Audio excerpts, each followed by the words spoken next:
Look, you're going to have nothing if you don't have enough respect for yourself to get up and get angry and speak out. I don't care what religion, what color you are. If you support the Bill of Rights and Constitution and that shield, that hedge of protection, it's gone. The shields are down now, folks. They've gotten rid of everything. I've got The Economist magazine in front of me. We're in Seattle. They make you pay giant fees and fines to even have free speech in the city. Not to rally, not to march. The government is completely criminal, ladies and gentlemen. They're violating the Bill of Rights and Constitution from one end to the other. We're going to start the next hour and go to all your calls. They're passing laws where just everything that was normal and wasn't illegal is illegal. That's what tyranny is. A tyranny makes everything illegal so it can then selectively enforce on who it wants. And I see articles like this, stacks of them every day. Children 4 to be fingerprinted to borrow school books from library. Children to be thumbprinted to get school lunches. School drills where they come in and terrorize the kids and train them to be taken to FEMA camps. IBM wants traffic lights to stop your car. Law enforcement organizations are lobbying for kill switches, where everyone's cars are just remote-controlled killed. And government can't help you in Katrina. All it can come and do is take your guns. Government can't help you in a hurricane or in an earthquake or in any. All they can do is take your money. All they can do is rob you. And they can't fix an oil leak. They can't fix anything. You understand that? All they can do, because it's designed to rob you. It's designed to steal from you. Public education is designed to make you a conformist idiot and to dumb you down. It's designed to break up your family and turn your children against you, and you pay for it. That's what America is. Oh, you don't know they're having drills in every county and every city where they come in and announce, we're homeschoolers for the Second Amendment, we're going to kill you. And literally, that's the Associated Press. And put it to the kids' heads in trauma-based mind control. So they then their whole life hate guns and are scared to death of them. That's why the Violence Policy Center a few years ago was in the Austin American-Statesman debating me. They interviewed them, they interviewed me. And they said, don't worry, we're going to get your guns. We've got your kids in the schools. That was a quote. We've got your kids. Because you don't care about your kids, America. You don't care about your tax money. You don't care about offshore banks. Because you know why? The big conservative talk show host for the last 20 years told you there's no CFR. There's no global governance. There's no world government. There's no new world order. There's no private corporate takeover. None of that exists. And so you just believe none of that exists. And so that's great.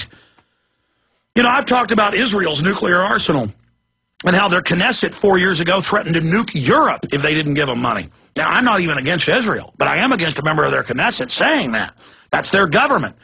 And then I had callers call in and say, how dare you even say Israel has nukes? Yes, they have them, but you're not allowed to say they have them. What? You know, that's the mind control in our culture.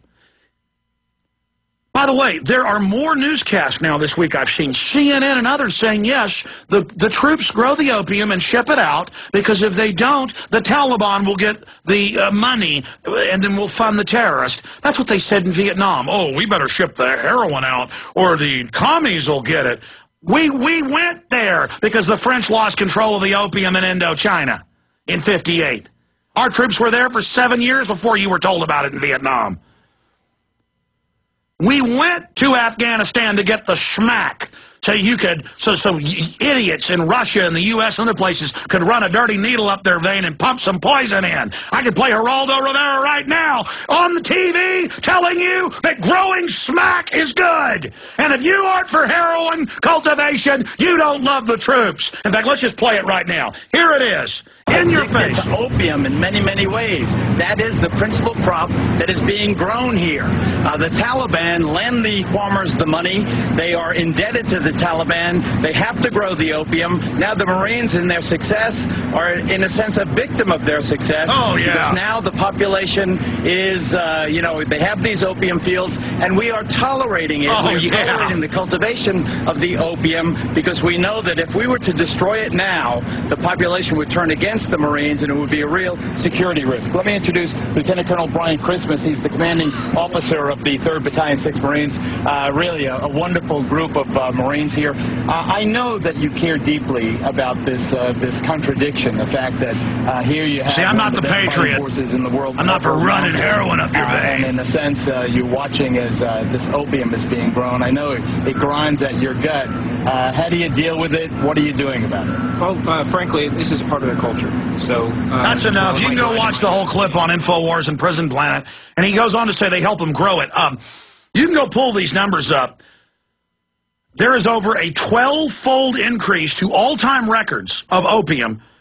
Just 8 years ago, less than 20% of world opium was coming out of Afghanistan. They turned into heroin. Guess what's coming out? 91% last time I saw a month ago. The troops aren't tolerating it. I've talked to the troops for years. They are there guarding the schmack, and it's loaded on C-130s, and it's flown in to Chicago, baby. And they love it. They ship it off, and when your kids are dumb enough to use it, they slam them in a prison owned by the military-industrial complex. It's coming out. The private prisons, most of them, are paid for with laundered cocaine and heroin money. You idiot drug users out there, all you're doing is letting them legalize slavery. They didn't get rid of slavery in the 1860s. They just made drugs illegal, and if you're dumb enough to use them, that's their excuse to throw you in a slave prison making widgets. You know why I'm mad? I've been talking about this all last week, and I just can't shut up. On Monday, the Washington Post came out. We read the article on air. The headline was, CIA made film that Saddam was gay. But buried in the article, the CIA says, oh, by the way, we made fake bin Laden videos. Well, I already knew that. But the fact is, they think you're so dumb. Yeah, we grow the smack. You better salute the smack, or you're not a patriot. Yeah, we make fake Al-Qaeda videos. You better salute the fake videos, or you don't like the troops. Yeah, you better be for nuking countries, or you're not a patriot. You better give all your money to Goldman Sachs, or you're not a patriot. You better let us brainwash your kids. You better turn your guns in, or you're not American. On this Memorial Day, remember, hating George Washington, hating the Second Amendment, hating our borders is patriotism. Well, if that's patriotism, I'm not a patriot. You hear me?